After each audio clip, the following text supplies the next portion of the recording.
Well, Columbus Day just recently passed. And I remember growing up when I was in elementary school so many years ago. It was a great holiday. We learn about Christopher Columbus sailed the ocean blue, 1492, Nina Pinto Santa Maria, all that stuff, right? Was Columbus right? Yeah, I think so. But you know, as the years go by, and you know, especially with the internet, with Google, and we have all information at our fingertips that we could access, we began to find that Columbus wasn't such a great guy after all. And we begin to see a lot of the heinous, treacherous things that he was involved in: genocide, killing, murder, thievery. He just wasn't a good guy. But it's how history can paint an individual, take an individual who was like nothing, who was like a scoundrel, and turn him into like a hero, like he was the greatest, you know, the greatest guy.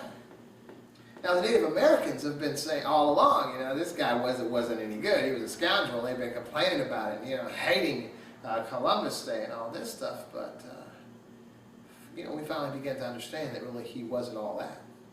Still, we have a federal holiday. Now, as for me personally, I'm a government employee, so you know, I don't care if it's KKK Day. You know, if they're gonna let me off of work, I'll celebrate it. Well, you know, I won't be at work, that's for sure. So, but I do kind of, you know, my heart goes out to those Native Americans. But you know, I took issue with some Native Americans the other day on the internet, because they were just posting all these, you know, if you've been on the internet, you know what I'm talking about, all these things about Columbus, how we didn't want immigration and you guys came and all this stuff. But I'm like, what good is all that going to do? You know, and I see that, you know, and that's their issue. But I see it like in the African American community, we have our issues too. And the same thing on Facebook. You're always seeing complaints, like you know, with all these police shootings of black folks. You know, then you show there are maybe 2 pictures of a white guy being arrested or a black guy being arrested, and this guy's being treated all nice, and the black guy's getting beat to the ground and choked out. And we know this is happening. Okay, it's not like these things are untrue, because we have a lot of black folks being killed by the police. We have a lot of black folks being, you know, incarcerated that maybe they should be incarcerated, but more white guys need to be incarcerated for the same things as well. We have folks that are committing suicide, you know, in their jail cells. We have a lot of stuff going on that's not quite right. And so we find folks posting these pictures and all these laments and all these criticisms on the internet all the time, and folks, that's right, you know, you're right. And then you find arguments between maybe the white folks and the black folks, and just to be name calling, it just gets to be kind of crazy sometimes. But my thoughts are that stuff is just a waste of time. That there are things that we can do. There's black folks in this nation. I mean, I'm not one to just sit and lament and cry about stuff. I tell my daughter that all the time. I said, if you just come to me if something's wrong and just tell me in a clear voice what's going on, yeah, you're going to get more out of me than if you come whining about situations that have got you down. And so what I'm seeing today, you know, even with the Black Lives Matter movement, you know, I know when that first started, I was kind of critical of them, and still I don't believe that it's ever going to work. But I'm like, I'm going to support them simply because they're probably like young, idealistic young folks that have a feeling like, you know, things just need to be right. But I've been here long enough to recognize that the perpetrators of your ills probably are not going to respond simply because you ask them to. And there are times that you just have to make a stand. There are times you just have to determine that I'm going to take what is mine. And that's what I'm talking about. I'm not talking about violence. I'm talking about you need to come up with a strategy, come up with a way that's going to allow you to get what you're supposed to have, to get what is yours, okay? And so all I'm saying is just begging people, begging a sadistic person that doesn't mind killing you to please stop. Come on, you really think that's going to work? I don't think so. And so I was talking to some folks the other day, and we were discussing like the Black Lives Matter movement and sort of comparing it to maybe the Civil Rights movement, you know, all those marches and, you know, marches down the street and Martin Luther King and all that stuff, and maybe even comparing it to this recent Million Man March that was sponsored by the Nation of Islam that went to D.C. Recently. I'm just saying they got no media coverage, right? Okay. So now we're posting pictures on the internet about how come we didn't get any media coverage. Come on now. So that means that was all a waste of time as well. It's time in this day and age to find out a way to be successful in what you need to have accomplished. And that's what I'm about, okay? I mean, I have a plan. I guess many folks have plans, but I mean, it has to be a plan that's going to be viable, that's going to work, okay? I look at our, historically, we can go back historically. I think that's what the Black Lives Movement Matters is about, is looking back historically and seeing what Martin Luther King did and how it worked. But when we consider historically what happened, I mean, it was a different place back in those days. And Martin Luther King really wasn't trying to appeal for civil rights. Martin Luther King's civil rights movement wasn't a civil rights movement at all. It was a human rights movement. And what Martin Luther King was depending on was getting the world to see what was going on in his nation. No, he didn't want pitched gun battles. He didn't want them to be armed and fighting back, the government or local governments or state governments in pitched battles, which other organizations did do. No, he wanted the world to see pictures, to see videos of people that were peaceful protesters that were being terribly mistreated, beaten, killed, lynched. All that stuff was going on. That was a human rights issue, not a civil rights issue. And it finally did work. We all know that. But what I'm suggesting today is this: we try to mimic what Martin Luther King did. Like, that's what the Black Lives Matter, that's what the Nation of Islam did in D.C. with that Million Man March. It's just not going to work. Because the human rights issue that relies on response from the world outside of this nation, I mean, they're going through the same stuff in their nations. Come on now. They're killing their people. They're having battles with their people. Stuff is blowing up. They got terrorism going on. They got all kinds of mess going on in their nations. They ain't got no time to be looking at us, to condemning us, or any of that stuff. There is no human rights movement in this nation because there's nobody to show it to. There's nobody can look at it. Nobody's going to respond because every nation is going through. I mean, we just had Sweden recently. Sweden, the people in Norway, the people that were supposed to be the most liberal, turns out, man, they got a lot of hate crimes toward black people over there. I mean, they took black out of their nomenclature, out of their verbiage, so they don't say it anymore, as if that means the situation is going to straighten out itself. But you got human rights issues everywhere. So trying to have a march and a human rights movement to show the world, it ain't going to happen. And we're not really as strong as Martin Luther King and them because we're not trying to go out there and get beat. We're like the spoiled kids, of parents who actually sacrifice. The parents that worked all their lives and finally got their credit cards and bought their home and all this and nice car and all that, retired. And their kids come up and say, I want that now. No, you want this now without the sacrifice, okay? So there's a sacrifice. And see, so we're the spoiled generation that thinks we're going to go out there and march around with no sacrifice, with no physical turmoil, with no negativity like that. I think we're going to get all these gains that were garnered into this nation through Martin Luther King's movement, and many of those that were his contemporaries and peers. But I'm saying this is a different time. Now, there is a way, but it's not that way. And there is a way. And I started an organization. But it's slow getting off the ground because what we have today, people are not willing to sacrifice. See, that's the difference between now. That is a big difference between the people now and the people at Martin Luther King's day. Because, he was the peaceful guy. Tried that particular strategy. But you had other guys. You had Stokely Carmichael out there. You had a bunch of SNCC. You had the Panthers a little bit later. You had groups, a bunch of folks out there that were all ready to sacrifice, all willing to do something for the movement. They had different ways of doing it, different ideas. But they're ready to sacrifice. The difference in our generation is we're not willing to sacrifice. I mean, I have this program, that I'm trying to put out there right now, and what I'm suggesting is one of the things, there's about 6 things that we need to do as black folks, is we need to stop drinking alcohol. Totally. And we need to stop doing drugs. Totally. And what I'm suggesting is, it's sort of like that old proverb as far as there's a season for everything. There's a time for peace and there's a time for war. This is a time for war. I don't mean war like violent war, but I mean this is a time to be serious. This isn't a time for slumber. This isn't a time for leisure. This isn't a time to be chilling with the buzz. And so we're always looking at folks. We're looking at some of the Arab store owners. We're looking at some of the Indian that are owning the gas stations. We're looking at some of the Koreans that are owning some of these hair gold and some of these hip-hop clothes type stores. And we're looking at them in jealousy and negativity, but we're not recognizing even the sacrifice that they made to make their dream come true. Come on, they've moved to another country. As civilians, not in the military. They just picked up out of their home country, moved to another country to try to make some money. That's a sacrifice. What are we willing to sacrifice? I asked the other day on the program, I said, if you had the opportunity, if you knew, look, when you look at some of these foreign business owners that are here, like in our city, but all over the nation, in our city, these folks aren't rich. They're not wealthy. But they realize that if they do what they need to do today, that their grandchildren and their great-grandchildren will be wealthy in this country. Okay? So they're sacrificing their comfort for the children that will be living when they have passed on. Black folks, we can't hardly do that.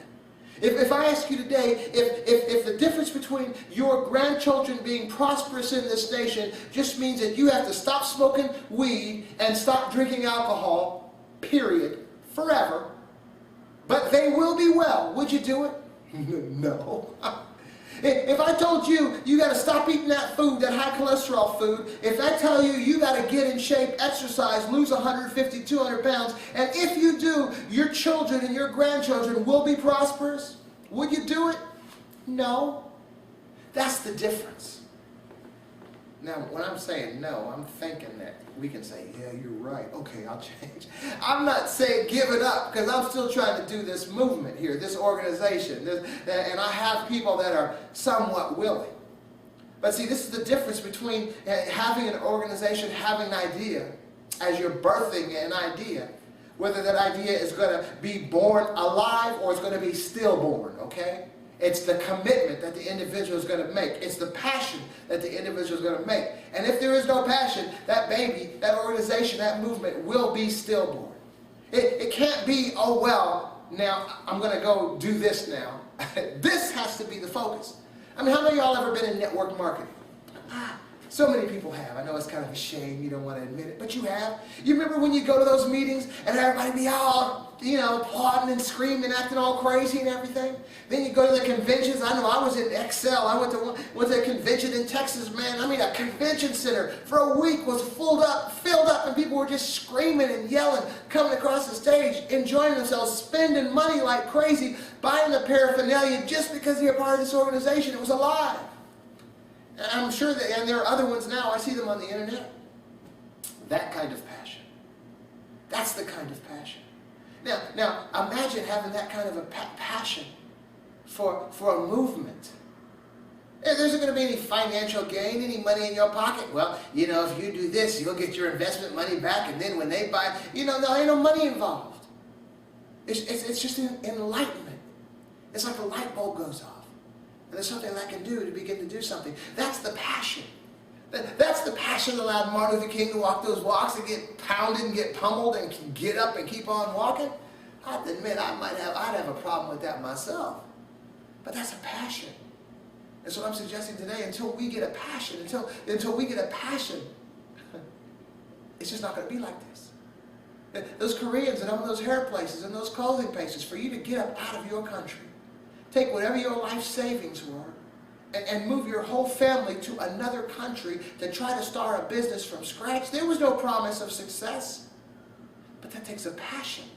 That takes a commitment. We don't have that. And I'm not saying it's our fault, from a long-term, hundreds of year perspective. But see, my position on this thing, I'm not one. I had a big old discussion with one of my cousins in New York, and I guess she got kind of aggravated with me because I was like ragging on folks that are simply complaining, simply talking, simply bringing up stuff that everybody already knows about. When there's action, take some action, do something. And her position was like, this is therapy, when you're under an oppressor. I'm like, what is that? It's not about therapy. It's not therapy. Screaming and yelling and bringing up truths and all this stuff. That's a process to attain a particular purpose. At least I'm sure that's how it started. But after a while, we begin to focus on the process and we forget the purpose. And when the process becomes the purpose, we got nowhere to go. We don't have an end game. We don't have a goal. It's just that every time something happens, we're just going to go up there and scream and cry and lament. And that's why 100 years later, it's still this way. So what I'm suggesting today is there needs to be a passion. There is something that we can do. Now, I do have an organization that I've just birthed recently, but it's still being born. It's still in the process of being born. And at the moment, a few people have a passion. They don't have the passion I have, but I have this passion. Because I believe that we can change this community. But it's going to take a commitment. It's going to take a passion. And what I'm suggesting is if you can't stop smoking weed, if you can't stop drinking alcohol, then it's not going to change for you. And if you can't stop eating foods that are unhealthy, the cholesterol, fattening foods, the soul foods that are just not good for you and all that stuff, taking cholesterol medicine because you're going to keep eating those foods, come on now, think about that. And so what I'm suggesting today is that these are just almost like two litmus tests, two signs to see if we are worthy, you know. Remember the grasshopper from Kung Fu, when you were able to take this stone from my hand? I mean, when you're able to show that you can have a passion and make a real commitment, then it's time to go on. It's time to do some things. But if it's like, yeah, I'll do it, but I'm not going to stop drinking. I'll do it, but I'm going to stop smoking weed. I'll do it, but I'm going to stop eating these fattening foods. It means you're really not going to do it. And that's why we're in the mess that we're in today. Because we're not willing to make a commitment. We're not willing to sacrifice. But we can. I ain't going to leave it hanging like that, because we can. We can do this thing. We can change this community. I wasn't living here. You know, my family came here, and my dad in the military years ago, and I left, came back after I got out of the military myself. But I understand Dayton was like a booming town, man, with the theaters, with the stores, and all this stuff. Some of y'all know what I'm talking about. Some of y'all were here. Some of y'all experienced that. It can be that again. It really can. But we have to mobilize. I started a program that will make this happen. But there has to be a passion. There has to be a commitment. There has to be a determination to sacrifice. And I ain't even talking about money. How many of us have gone to those network marketing meetings and paid the entry fee and bought this and bought that and spent all kinds of money just trying to be rich? See, rich don't come that easy. I mean, if rich could be purchased for $200, $300, man, everybody would be rich. If prosperity could be purchased for an investment of just simple money like that, everyone would be prosperous. But this is an idea. We don't have enough money to move the politicians. We don't have enough money to get them to stop killing us in the street. We don't have enough money to get respect, to have money, to have power in this nation. But what we do have are bodies. And if we can mobilize our bodies with a commitment, we can make some changes. I'd say the biggest problem that we have in our community today is black folks. When I say our community, it's our community, Dayton, but it's the community at large. I mean, it's Ohio. It's the United States of America. As black folks, the pride is gone. Come on now. We're doing things that are not... Look, I got my CCW, my concealed carry license, not long ago. And there are a lot of rules that go along with that. You can lose them so easy. If you get a domestic call, violence call from your home, you lose it. If you get stopped drunk driving, you lose it. Now, I don't drink and I don't beat my family. But what I'm saying is, even the other day, man, right after I got it, that day, man, I'm driving and I'm like, trying to be more careful. It's like once you start doing something positive, once you get a little bit of pride in you, it makes you adjust just a little bit. So often I think as black folks, and I've been there too, you know, you're driving, you don't know what you got hanging over your head, you don't know if you got worn out, you know, cop behind you, looking in the mirror, you're getting nervous, you know, all this stuff. This is how we live, because there is no real pride in that. That's not pride. I mean, it's not the same intensity, but South Africa, where the police could walk up in the old days, I mean, give me your, you know, your cards, your papers, or whatever. It's the same type thing. I'm looking at my wooden rearview mirror, thinking this guy's going to pull me over and being worried about it. No matter what age we are. We all know that. We've all been there. Some of us are there right now. All I'm saying is there is no pride in that. There is no pride when you're driving in your car with your family and you're afraid you're going to get pulled over and be humiliated, when the guy comes up to your window. I took a lot of flack a few months ago. This guy on the internet, man, somebody posted a video. He was on his way through Dayton, got stopped by the police or something, and the policeman, he said he was tearing up, and then the policeman cut him a break. And he was just so thankful, and he was crying. I'm like, what kind of man is that? Why is it that I have to be so thankful, even to the point of crying, simply because someone did what they were supposed to, and he was thanking God, and all praise be to God, and other Christians were chiming in, amen. I mean, come on, that ain't no pride. When you're sitting here all crying, all praising God for the favor of this guy who simply did what he was supposed to do, we have lost it. We have no pride. And so that is the issue that we have in our nation today as black folks. Black folks have no pride. That is the foundation. And so, of course, my program is meant to bring pride back into our community and build up ourselves to be greater than we ever once were. There's this brother that's part of my organization that was telling me some time ago that he wanted the Black Wall Street back, I mean, now see, that attitude right there is beyond me. But see, and he's younger than me. But see, that's what it's all about, because I mean, I have my ideas, but it was important for me to be bringing other people in as a foundation, some minds, some thoughts, people that are beyond me. All I know is what I know. This guy was like a Black Wall Street. The first thing in my mind was, come on, brother, you crazy. But then it was like, man, this guy is thinking outside of my box, what I'm saying? He's like, this is beyond me. And this is the same guy I was just telling recently with some others that we have to have desires. We have to have goals that seem almost outside of our own ability even to make it happen, because then we have to depend. We depend on each other. We depend on a unity. We depend on a commitment from each other, a passion from each other.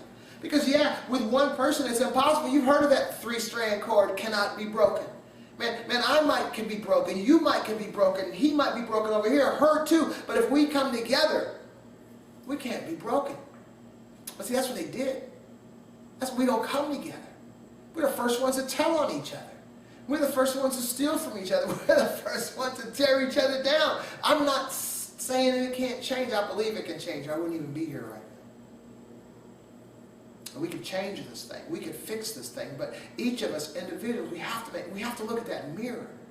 We have to recognize the ills that we have as individuals and say, well, this particular ill, it's got to go.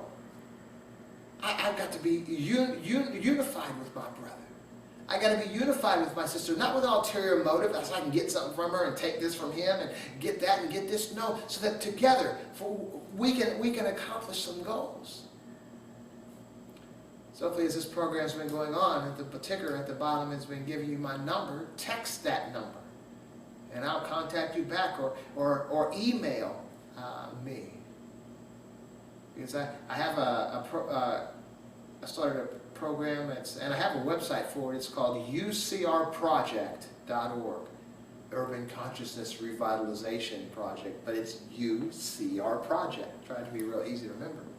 .org. And under that is an organization I created recently called RAZOR, R-A-Z-O-R, Raise Awareness, Zeal, Organize Resources. And this is the thing that is being birthed right now, and I want this thing to be born alive, not stillborn. There are things that we're trying to do to bring back this community. There are particular organizations, particular clubs, like a gun club, okay? See, look, as black folks, I mean, what really bugged me, man, was like, that stuff in Ferguson that went down, with that brother being killed. Then I'm looking, there's a group of white guys, civilian white guys, that are armed, carrying, assault rifles, patrolling the streets down there. They're called Oath Keepers or something like that. I'm like, that's all well and good, because I believe in the right to bear arms. I believe every American that can should bear arms. So they, myself and them, we're on the same page in that respect. But I'm thinking there should be just as many black folks patrolling those streets with assault rifles as well, to match every one of them. like sort of like the arms race, you know, a balance of power. And see, this is where, so these guys are patrolling the streets with their assault rifles, white guys, black neighborhoods. And one of the white commentators on the news said, well, you know, black people just need to stay home. And so they are staying home.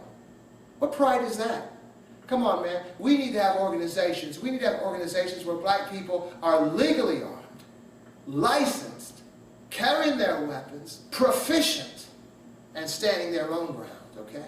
And that right there will bring a pride. I mean, imagine that, to have like 50 guys here in Dayton, and that's just the beginning, that are part of this gun club, that are legal gun owners, that are carrying their weapons, that even have the license to carry.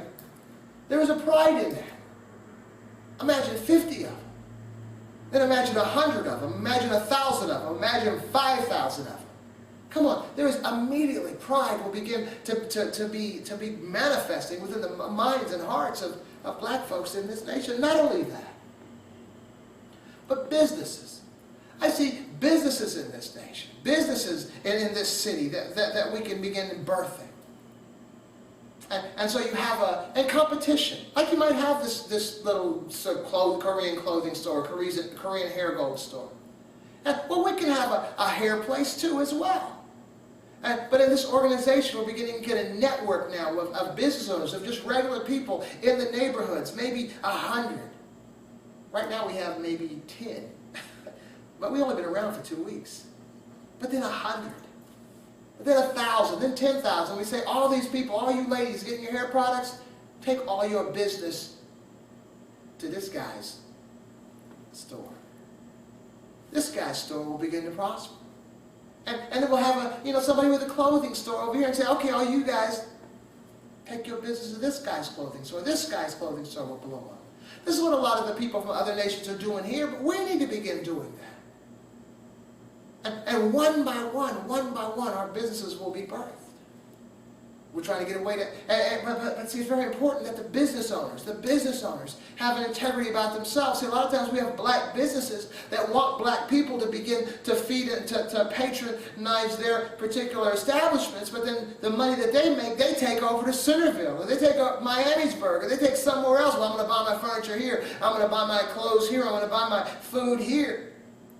And so they're taking the money out of the black community. It doesn't matter if you're Korean. It doesn't matter if you're white or if you're black. If money is being going into your establishment in the black community, and you're taking it out of the black community, it doesn't matter if you're a black store owner. You're still messing over your own community. What I'm saying is we need to have enough businesses. We need to have diverse businesses that we're able to patronize a particular business, but that business owner as well spends that money that he just made in the black community, patronizing another black business. So this is what we're trying to do, get a network, creating a network of black businesses that are already existing, but as well creating black businesses one by one that are going to begin prospering as well, and having a network of the people. See, what we do as black folks, hey, that was a good idea, I just heard that program. Why don't we start a network like that?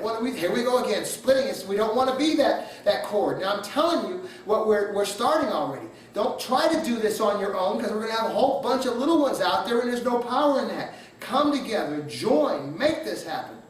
Network, and you will prosper. See, they split us up. Historically, see, I don't sit there and lament about the way things are because of the way things were, and you still owe me 40 acres and a mule. No, I'm gonna find some mule cells, okay, and I'm gonna clone my own mule, okay. I'm gonna find some land. I'm gonna build my own piece of land over here, okay. I don't need you to give me 40 acres. I don't need you to give me a mule. I'll make my mule and I'll buy my 40 acres. That's what we're trying to do. We're just begging and free money. We got to get up out of that. I'm telling you, as we begin to network, as we begin to build this thing, if you're a person that's an entrepreneur that wants to start a business, that just never did, but have a desire or heart. See, I don't have a heart to do that, but somebody does. This is what I'm doing right here. So they're going to start, this is a future business owner. We have a business, an entrepreneur club for folks that want to be entrepreneurs. Under one of the brothers, under that brother that wants that Black Wall Street, as a matter of fact.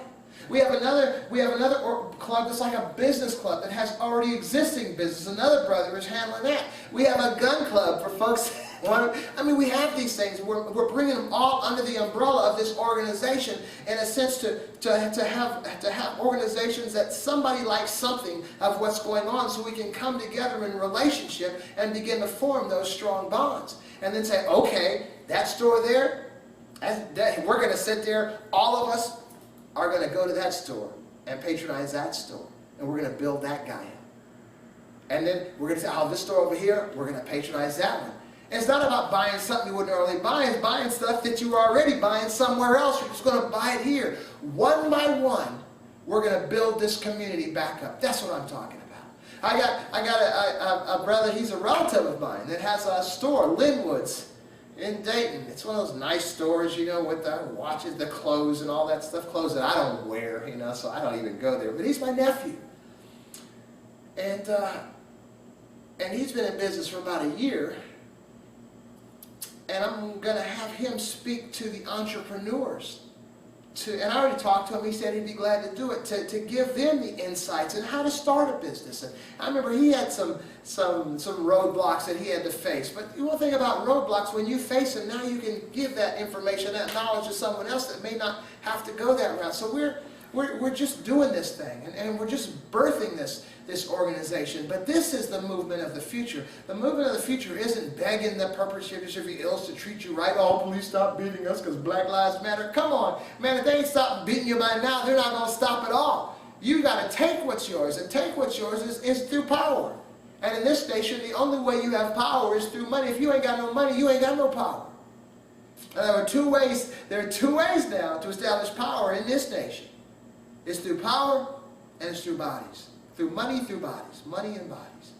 We don't have the money yet, but we have the bodies. And if we can mobilize the bodies, we can get that money. For real.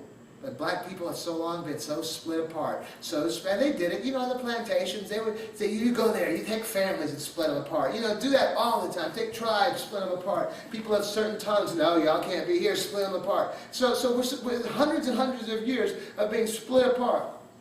Telling on each other for that buttered biscuit, right? But I'm just saying is, we need to come together. We need to look around and look around the people that are prospering, or people that come together. People that got each other's backs. People that help each other. And if you help me, I'll help you. If you help, you will be helped. What goes around really does come around. We say that all the time. You reap what you sow. But we're always sowing negativity. You can't be squealing on somebody. I'm not talking about crimes now. I'm talking about, well, you know, they're trying to do this over there. You know, be telling, you know, come on now. We just got to come together and get it together. And if we do, it'll work out just fine. I'm telling you, sometimes we look, like even with this business, with this it's not a business, but it's like an organization. It's a business in the sense, but it's not really producing money. It's just producing enlightenment for folks. And, you know, every so often I just kind of get a little discouraged. And that, you know, I mean, I live in a nice home. I have normal, seemingly normal family, somewhat normal family. I have a good job, and, you know, I'm going to school. I've almost got my degree, a couple more classes. I mean, I could easily just stop trying to help other folks, but these are my people. I love black people. We are crazy sometimes. I was in the neighborhood just a week ago. I was telling my buddy, man, you know, it's the mailman. Some of y'all know me as the mailman in West Dayton. I was on this street, and this lady sitting out there, and she was just happy. I gave her, she goes, oh, thank you, baby, you know. And it was so nice. But I know that if something had gone wrong, this same lady would have cut my throat. I mean, that's how we are as black folks, man. We are passionate. Either passionate, you know, come on, baby, or passionate, I'm going to kill you. You know, that's how we are. But I do love our folks. And I want to see us do well. I want to see us just get it together and have not be second-class citizens. Because as things go on with the immigration system, like with the Mexicans coming in, I like Mexicans. My grandfather was Mexican, so. But we're being moved out, okay, of wherever we're supposed to be at. And it's okay with that if we just proceed to the next level, okay? See, it's like man, I see these visions sometimes. I see these pictures in my mind. What I see is black people, okay, that we have grown up. Say you got a high school, and say it's a whole school from like 1st grade to 12th grade, okay? And so in the 5th grade, black folks been sitting in this 5th grade for like 5 years. We just big kids sitting in the 5th grade.